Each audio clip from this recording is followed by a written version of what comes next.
ಬಿಟ್ಟು ಬೇರೆ ದೇಶಗಳತ್ತ ಕೂಡ ಭಾರತ ಮುಖ ಮಾಡಿದೆ. ಎಲ್ಪಿಜಿಗಾಗಿ ಕೊಲ್ಲಿಯೇತರ ದೇಶಗಳಿಂದಲೂ ಕೂಡ ಭಾರತ ಡೀಲ್ ಮಾಡ್ತಾ ಇದೆ.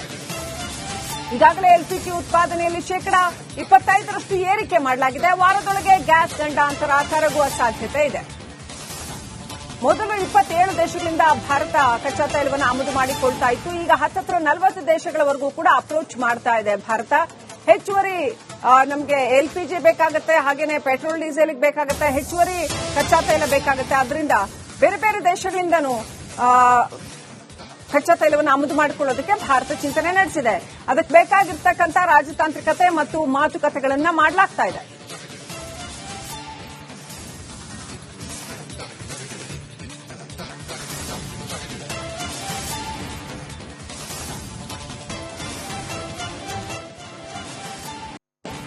ಯಾವುದೂ ಕೂಡ ತುಂಬಾ ಪ್ರಿಡಿಕ್ಟೇಬಲ್ ಆಗಿರಲಿಲ್ಲ. ಹಾಗಾಗಿ ಯುದ್ಧದ ಸನ್ನಿವೇಶವನ್ನು ನೋಡಿಕೊಂಡು ಪ್ರತಿಯೊಂದೊಂದು ಹೆಜ್ಜೆಯನ್ನು ಇಡಲಾಗ್ತಾ ಇದೆ. ನಮ್ಮಲ್ಲಿ ಎಸ್ ಜೈಶಂಕರ್ ಅವರಂತಹ ಅಪ್ರತಿಮ ವಿದೇಶಾಂಗ ಸಚಿವರೊಬ್ಬರು ಸುಮಾರು 38 ವರ್ಷಗಳ ಕಾಲ ಬೇರೆ ಬೇರೆ ದೇಶಗಳಲ್ಲಿ ರಾಯಭಾರಿಯಾಗಿದ್ದಂತಹ ರಾಜತಾಂತ್ರಿಕತೆಯಲ್ಲಿ ಪರಮೋಚ್ಚ ನೈಪುಣ್ಯವನ್ನ ಹೊಂದಿರುವಂತಹ ಎಸ್ ಜೈಶಂಕರ್ ಇದ್ದಾರೆ. ಹಾಗಾಗಿ ನಾವು ಇಷ್ಟೊಂದು ಉನ್ನತ ಮಟ್ಟದ ರಾಜತಾಂತ್ರಿಕತೆಯನ್ನು ಸಾಧಿಸೋದಕ್ಕೆ ಸಾಧ್ಯ ಆಗ್ತಾ ಇದೆ. ಬೇರೆ ದೇಶಗಳ ಜೊತೆಗೆ ಇಂಥ ಚಾಣಕ್ಯತನ ಸಾಧ್ಯ ಆಗ್ತಾ ಇದೆ. ಇನ್ನಷ್ಟು ಅಪ್ಡೇಟ್ ಪಡ್ಕೊಳ್ಳೋಣ. ನಮ್ಮ ಪ್ರತಿನಿಧಿ ಬಸವರಾಜ್ ಲೈವ್ ಕನೆಕ್ಟ್ ಆಗಿದ್ದಾರೆ. ಬಸವರಾಜ್, ಕೆಎಚ್ ಮುನಿಯಪ್ಪ ಅವರು ಏನ್ ಹೇಳಿದ್ರು, ಒಂದು ವಾರ ಕಾಲಾವಕಾಶ ಆಗತ್ತೆ ಅಂತ ಹೇಳಿದ್ದಾರೆ, ನಿಜ. ಅದು ಒಂದ್ ಕಡೆ ಆದ್ರೆ ಬಸವರಾಜ್, ಮತ್ತೊಂದು ಕಡೆ ಈ ಡೊಮೆಸ್ಟಿಕ್ ಸಿಲಿಂಡರ್ ಸೇರಿದಂತೆ 2 ಥರದ ಸಿಲಿಂಡರ್ಗಳನ್ನ ಕಾಳಸಂತೆಯಲ್ಲಿ ದುಪ್ಪಟ್ಟು ದರಕ್ಕೆ ಮಾರಾಟ ಮಾಡುವಂತದ್ದು ನಡೀತಾ ಇದೆ. ಮತ್ತೆ ಅದನ್ನ ಸ್ಟಾಕ್ ಮಾಡಿ ಇಟ್ಕೊಳ್ಳುವಂತದ್ದು ನಡೀತಾ ಇದೆ. ಕದ್ಕೊಂಡು ಹೋಗುವಂತದ್ದು ಕೂಡ ನಡೀತಾ ಇದೆ. ಇದಕ್ಕೆಲ್ಲ ಹೆಂಗೆ ಕಡಿವಾಣ ಹಾಕ್ತಾರಂತೆ? ಏನೆಲ್ಲ ಹೇಳಿದ್ರು ಕೆಎಚ್ ಮುನಿಯಪ್ಪ? ಖಂಡಿತ ಶ್ರೀಲಕ್ಷ್ಮಿ, ಈಗ ಆತಂಕ ಇರೋದೇ ಆದ ವಿಚಾರವಾಗಿ. ಯಾಕಂದ್ರೆ ಒಂದೇ ಸಾರಿಗೆ ಗ್ಯಾಸ್ ಸಿಗ್ತಾ ಇಲ್ಲ ಅನ್ನುವಂತ ಏನ್ ಸುದ್ದಿ ಹೋಗ್ತಾ ಇದೆ, ಆ ಸುದ್ದಿ ಸಿಕ್ಕ ತಕ್ಷಣ ಒಂದಷ್ಟು ಜನ ಆತಂಕಕ್ಕೊಳಗಾಗಿ ಗ್ಯಾಸ್ ಅನ್ನ ಸ್ಟಾಕ್ ಮಾಡುವಂತ ಕೆಲಸಕ್ಕೆ ಹೋಗಿದ್ದಾರೆ. ಇದನ್ನೇ ಒಂದಷ್ಟು ಕಾಳಸಂತೆ ದಂಧೆಕೋರರು ಕೂಡ ಲಾಭವನ್ನ ಮಾಡಿಕೊಳ್ಳುವಂತ ಸಾಧ್ಯತೆಗಳು ದಟ್ಟವಾಗಿದ್ದಾವೆ ಮತ್ತು ಮಾಡ್ಕೊಳ್ತಾ ಇದ್ದಾರೆ ಕೂಡ. ಬಹಳ ಪ್ರಮುಖವಾಗಿ ಒಂದೇ ದಿನ 2 ದಿನಕ್ಕೆ ನಮ್ಮ ಗ್ಯಾಸ್ ಸಿಲಿಂಡರ್ಗಳು ನಿಂತು ಹೋಗ್ತಾವ? ಖಂಡಿತವಾಗಿಯೂ ಇಲ್ಲ. ವಾರ 10 ದಿನ, 1 ತಿಂಗಳಿಗಾಗುವಷ್ಟು ಸ್ಟಾಕ್ ಅನ್ನ ಮಾಡಿರ್ತದೆ ಭಾರತ ಸರ್ಕಾರ. ಆದ್ರೆ ಇಲ್ಲಿ ಬಹಳ ಪ್ರಮುಖವಾಗಿ ಈ ಗ್ಯಾಸ್ ಕಮರ್ಷಿಯಲ್ ಏನಿದಾವೆ ಅದು ಈಗ ತೆಲುವಾಗಿರ್ತಕ್ಕಂಥದ್ದು. ಯಾಕಂದ್ರೆ ಹೋಟೆಲ್ ಸೇರಿದಂತೆ ಕಮರ್ಷಿಯಲ್ ಇರ್ತಕ್ಕಂಥ ಜಾಗಗಳಿಗೆ ಈ ಒಂದು ಸಿಲಿಂಡರ್ಗಳ ಬಳಕೆ ಆಗ್ತಾ ಇರ್ತಕ್ಕಂಥದ್ದು. ಇವು ಮೊದಲಿನಿಂದಲೂ ಕೂಡ ಸಮಸ್ಯೆ ಇದ್ದೇ ಇರ್ತದೆ. ಯಾಕಂದ್ರೆ ಇವು ಕಮರ್ಷಿಯಲ್ ಸಿಲಿಂಡರ್ ನ ಅಷ್ಟು ಸುಲಭವಾಗಿ ಆ ಏಜೆಂಟ್ಗಳು ತಂದು ಕೊಡೋಲ್ಲ ಮತ್ತು ಸಾಕಷ್ಟು ಸಮಸ್ಯೆಗಳನ್ನ ಮಾಡ್ತಾನೆ ಇರ್ತಾರೆ. ಆದ್ರೆ ಇಂಥ ಸಂದರ್ಭದಲ್ಲಿಯೂ ಕೂಡ ಈಗ ಗ್ಯಾಸ್ ದುಪ್ಪಟ್ಟು ದರಕ್ಕೆ ಮಾರತಕ್ಕಂಥ ಕೆಲಸವನ್ನು ಮಾಡ್ತಾ ಇದ್ದಾರೆ ಮತ್ತು ಇದರ ಲಾಭವನ್ನು ಪಡಿತಾ ಇದ್ದಾರೆ. ಈಗ ಆಗ್ತಾ ಇರ್ತಕ್ಕಂಥ ಯುದ್ಧದ ಲಾಭವನ್ನು ಪಡೆದು ದುಪ್ಪಟ್ಟು ದರಗಳಿಗೆ ಹೋಟೆಲ್ ಸೇರಿದಂತೆ ಕಮರ್ಷಿಯಲ್ ಜಾಗಗಳಿಗೆ ಮಾರತಕ್ಕಂಥ ಕೆಲಸವನ್ನು ಮಾಡ್ತಾ ಇದ್ದಾರೆ. ಹೀಗಾಗಿ ಸಾಕಷ್ಟು ತೊಂದರೆಗಳಾಗ್ತಾ ಇದಾವೆ. ಅನೇಕ ಹೋಟೆಲ್ಗಳನ್ನ ಮುಚ್ಚಿದ್ದನ್ನು ನೀವು ಗಮನಿಸಿರಬಹುದು. ಇನ್ನುಳಿದಂತೆ ಡೊಮೆಸ್ಟಿಕ್ ಕೂಡ ಸಮಸ್ಯೆ ಆಗಿದೆ. ಯಾಕಂದ್ರೆ 1 ದಿನ 2 ದಿನಕ್ಕೆ ಡೊಮೆಸ್ಟಿಕ್ ಸಿಲಿಂಡರ್ ಕೂಡ ಮನೆಗಳಿಗೆ ತಲುಪ್ತಾ ಇದ್ವು. ಈಗ 3-4 ದಿನಗಳ ಟೈಮ್ ಅನ್ನ ತೆಗೆದುಕೊಳ್ತಾ ಇದಾವೆ ಸಿಲಿಂಡರ್ ತಲುಪೋದಕ್ಕೆ. ಆದ್ರೆ ಸದ್ಯದ ಮಟ್ಟಿಗೆ 1 ತಿಂಗಳ ಅವಕಾಶ ಇರೋದ್ರಿಂದ ಯಾವುದೇ ಸಮಸ್ಯೆ ಆಗಲ್ಲ ಅನ್ನುವಂತ ಮಾತನ್ನ ಕೇಂದ್ರ ಸರ್ಕಾರ ಹೇಳ್ತಾ ಇದೆ. ಅದರ ಪ್ರಕಾರ ರಾಜ್ಯ ಸರ್ಕಾರವು ಕೂಡ ಅದನ್ನ ಸ್ಪಷ್ಟಪಡಿಸ್ತಾ ಇದೆ. ಹೀಗಾಗಿ ಇವತ್ತು ಆಯಿಲ್ ಕಾರ್ಪೊರೇಷನ್ ಗಳ ಜೊತೆ ಅಧಿಕಾರಿಗಳ ಜೊತೆ ಇವತ್ತು ಮುನಿಯಪ್ಪನವರು ಸಭೆ ಮಾಡಿದ್ದಾರೆ. ಸಾಧ್ಯವಾದಷ್ಟು ಈ ಒಂದು ಸರಬರಾಜನ್ನು ಮಾಡೋಕೆ ಅವರು ಒಂದು ಮನವಿಯನ್ನು ಮಾಡಿಕೊಂಡಿದ್ದಾರೆ. ಇನ್ನೊಂದು ವಾರಗಳ ಕಾಲ ಈ ತರದ ಪರಿಸ್ಥಿತಿ ಇರ್ತದೆ, ಆನಂತರ ಸರಿ ಹೋಗುತ್ತೆ ಅನ್ನೋ ಮಾತನ್ನ ಮುನಿಯಪ್ಪನವರು ಹೇಳ್ತಾ ಇದ್ದಾರೆ. ಹೀಗಾಗಿ ಸದ್ಯಕ್ಕೆ ಡೊಮೆಸ್ಟಿಕ್ ಸಮಸ್ಯೆ ಆಗ್ತಾ ಇಲ್ಲ, ಕಮರ್ಷಿಯಲ್ ಇರತಕ್ಕಂಥ ಸಮಸ್ಯೆಯನ್ನು ಬಗೆಹರಿಸುವಂತ ಕೆಲಸವನ್ನು ಮಾಡ್ತಾ ಇದ್ದೇವೆ. ಕಾಳಸಂತೆಯಲ್ಲಿ ಆಗಿರ್ತಕ್ಕಂಥ ಈ ಮಾರಾಟವನ್ನು ತಡೆಯುವ ನಿಟ್ಟಿನಲ್ಲಿ ಪೊಲೀಸ್ ಇಲಾಖೆ ಕೂಡ ಈಗ ಕ್ರಮವನ್ನು ವಹಿಸ್ತಾ ಇದೆ. ನಾವು ಕೂಡ ಸೂಚನೆಯನ್ನು ಕೊಟ್ಟಿದ್ದೇವೆ. ಥ್ಯಾಂಕ್ ಯು ಬಸವರಾಜ್ ಡೀಟೇಲ್ಸ್ಗಾಗಿ. ಇನ್ನು ಗಲ್ಫ್ ಬಿಟ್ಟು ಬೇರೆ ದೇಶಗಳತ್ತ ಕೂಡ ಭಾರತ ಮುಖ ಮಾಡಿದೆ. ಎಲ್ಪಿಜಿಗಾಗಿ ಕೊಲ್ಲಿಯೇತರ ದೇಶಗಳಿಂದಲೂ ಕೂಡ ಭಾರತ ಡೀಲ್ ಮಾಡ್ತಾ ಇದೆ.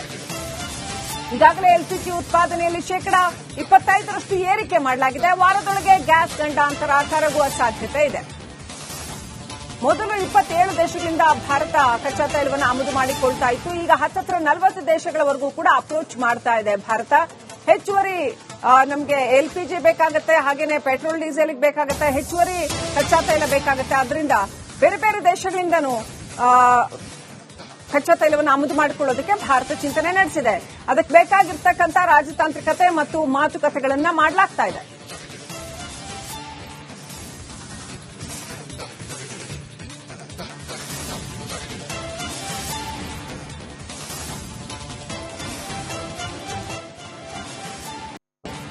ಯಾವುದೂ ಕೂಡ ತುಂಬಾ ಪ್ರಿಡಿಕ್ಟೇಬಲ್ ಆಗಿರಲಿಲ್ಲ. ಹಾಗಾಗಿ ಯುದ್ಧದ ಸನ್ನಿವೇಶವನ್ನು ನೋಡಿಕೊಂಡು ಪ್ರತಿಯೊಂದೊಂದು ಹೆಜ್ಜೆಯನ್ನು ಇಡಲಾಗ್ತಾ ಇದೆ.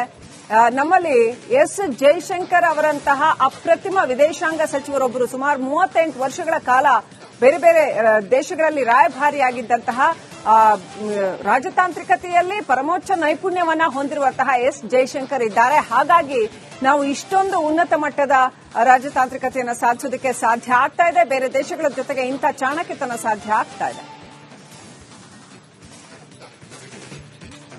ಇನ್ನಷ್ಟು ಅಪ್ಡೇಟ್ ಪಡ್ಕೊಳ್ಳೋಣ. ನಮ್ಮ ಪ್ರತಿನಿಧಿ ಬಸವರಾಜ್ ಲೈವ್ ಕನೆಕ್ಟ್ ಆಗಿದ್ದಾರೆ. ಬಸವರಾಜ್, KH ಮುನಿಯಪ್ಪ ಅವರು ಏನ್ ಹೇಳಿದ್ರು, ಒಂದು ವಾರ ಕಾಲಾವಕಾಶ ಆಗತ್ತೆ ಅಂತ ಹೇಳಿದ್ದಾರೆ, ನಿಜ. ಅದು ಒಂದ್ ಕಡೆ ಆದ್ರೆ ಬಸವರಾಜ್, ಮತ್ತೊಂದು ಕಡೆ ಈ ಡೊಮೆಸ್ಟಿಕ್ ಸಿಲಿಂಡರ್ ಸೇರಿದಂತೆ 2 ಥರದ ಸಿಲಿಂಡರ್ಗಳನ್ನ ಕಾಳಸಂತೆಯಲ್ಲಿ ದುಪ್ಪಟ್ಟು ದರಕ್ಕೆ ಮಾರಾಟ ಮಾಡುವಂತದ್ದು ನಡೀತಾ ಇದೆ. ಮತ್ತೆ ಅದನ್ನ ಸ್ಟಾಕ್ ಮಾಡಿಟ್ಕೊಳ್ಳುವಂತದ್ದು ನಡೀತಾ ಇದೆ. ಕದ್ಕೊಂಡು ಹೋಗುವಂತದ್ದು ಕೂಡ ನಡೀತಾ ಇದೆ.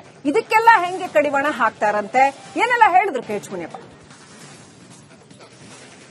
ಖಂಡಿತ ಶ್ರೀಲಕ್ಷ್ಮಿ, ಈಗ ಆತಂಕ ಇರೋದೇ ಆದ ವಿಚಾರವಾಗಿ. ಯಾಕಂದ್ರೆ ಒಂದೇ ಸಾರಿಗೆ ಗ್ಯಾಸ್ ಸಿಗ್ತಾ ಇಲ್ಲ ಅನ್ನುವಂತ ಏನ್ ಸುದ್ದಿ ಹೋಗ್ತಾ ಇದೆ, ಆ ಸುದ್ದಿ ಸಿಕ್ಕ ತಕ್ಷಣ ಒಂದಷ್ಟು ಜನ ಆತಂಕಕ್ಕೊಳಗಾಗಿ ಗ್ಯಾಸ್ ಅನ್ನ ಸ್ಟಾಕ್ ಮಾಡುವಂತ ಕೆಲಸಕ್ಕೆ ಹೋಗಿದ್ದಾರೆ. ಇದನ್ನೇ ಒಂದಷ್ಟು ಕಾಳಸಂತೆ ದಂಧೆಕೋರರು ಕೂಡ ಲಾಭವನ್ನ ಮಾಡಿಕೊಳ್ಳುವಂತ ಸಾಧ್ಯತೆಗಳು ದಟ್ಟವಾಗಿದ್ದಾವೆ ಮತ್ತು ಮಾಡ್ಕೊಳ್ತಾ ಇದ್ದಾರೆ ಕೂಡ. ಬಹಳ ಪ್ರಮುಖವಾಗಿ ಒಂದೇ ದಿನ 2 ದಿನಕ್ಕೆ ನಮ್ಮ ಗ್ಯಾಸ್ ಸಿಲಿಂಡರ್ಗಳು ನಿಂತು ಹೋಗ್ತಾವ? ಖಂಡಿತವಾಗಿಯೂ ಇಲ್ಲ.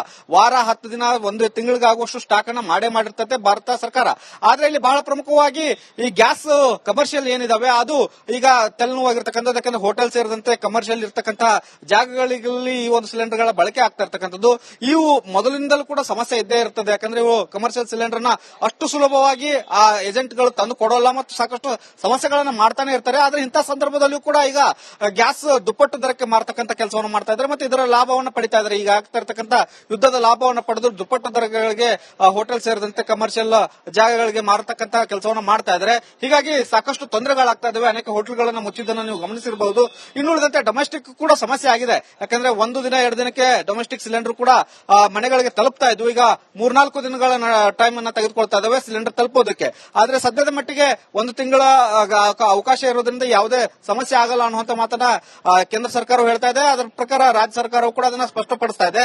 ಹೀಗಾಗಿ ಇವತ್ತು ಆಯಿಲ್ ಕಾರ್ಪೊರೇಷನ್ ಗಳ ಜೊತೆ ಅಧಿಕಾರಿಗಳ ಜೊತೆ ಇವತ್ತು ಮುನಿಯಪ್ಪನವರು ಸಭೆ ಮಾಡಿದ್ದಾರೆ. ಸಾಧ್ಯವಾದಷ್ಟು ಈ ಒಂದು ಸರಬರಾಜನ್ನು ಮಾಡಕ್ಕೆ ಅವರು ಒಂದು ಮನವಿಯನ್ನು ಮಾಡಿಕೊಂಡಿದ್ದಾರೆ. ಇನ್ನೊಂದು ವಾರಗಳ ಕಾಲ ಈ ತರದ ಪರಿಸ್ಥಿತಿ ಇರ್ತದೆ, ಆನಂತರ ಸರಿ ಹೋಗುತ್ತೆ ಅನ್ನೋ ಮಾತನ್ನ ಮುನಿಯಪ್ಪನವರು ಹೇಳ್ತಾ ಇದ್ದಾರೆ. ಹೀಗಾಗಿ ಸದ್ಯಕ್ಕೆ ಡೊಮೆಸ್ಟಿಕ್ ಸಮಸ್ಯೆ ಆಗ್ತಾ ಇಲ್ಲ, ಕಮರ್ಷಿಯಲ್ ಇರತಕ್ಕಂಥ ಸಮಸ್ಯೆಯನ್ನು ಬಗೆಹರಿಸುವಂತ ಕೆಲಸವನ್ನು ಮಾಡ್ತಾ ಇದ್ದೇವೆ. ಕಾಳಸಂತೆಯಲ್ಲಿ ಆಗಿರತಕ್ಕಂಥ ಈ ಮಾರಾಟವನ್ನು ತಡೆಯುವ ನಿಟ್ಟಿನಲ್ಲಿ ಪೊಲೀಸ್ ಇಲಾಖೆ ಕೂಡ ಈಗ ಕ್ರಮವನ್ನು ವಹಿಸ್ತಾ ಇದೆ. ನಾವು ಕೂಡ ಸೂಚನೆಯನ್ನು ಕೊಟ್ಟಿದ್ದೇವೆ. Thank you Basavaraj ಡೀಟೇಲ್ಸ್ಗಾಗಿ.